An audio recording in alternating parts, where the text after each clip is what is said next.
Pelakon dan usahawan Shatila Melvin akhirnya bersuara selepas adiknya, Shida Melvin, sebelum ini meluahkan rasa kecewa tentang konflik rumah tangga yang sedang dihadapinya.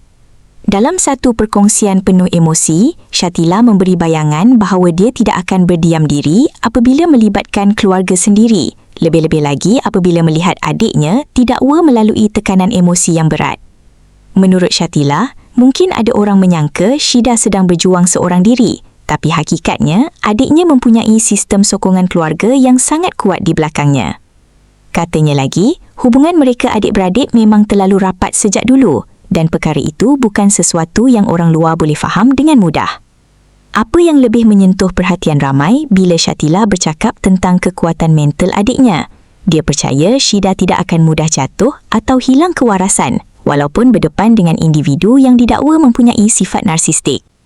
Dalam masa sama, Shatila turut memberi amaran supaya individu terbabit berfikir panjang sebelum terus menyakiti adiknya dan anak-anak.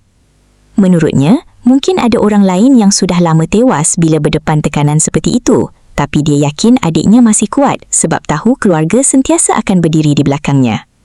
Shatila juga mengaku sebenarnya dia bukan jenis suka masuk campur urusan rumah tangga orang lain, tapi bagi dirinya, bila melibatkan darah daging sendiri dan situasi yang dianggap serius, dia tidak mampu untuk hanya berdiam diri.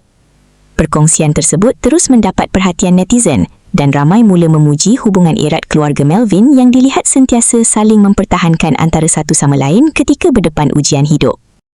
Terima kasih kerana menonton Chua Viral TV. Jangan lupa like, komen dan subscribe untuk terus dapatkan update terkini tentang dunia hiburan Malaysia. Jumpa lagi di video seterusnya. Stay tuned untuk lebih banyak kisah sensasi.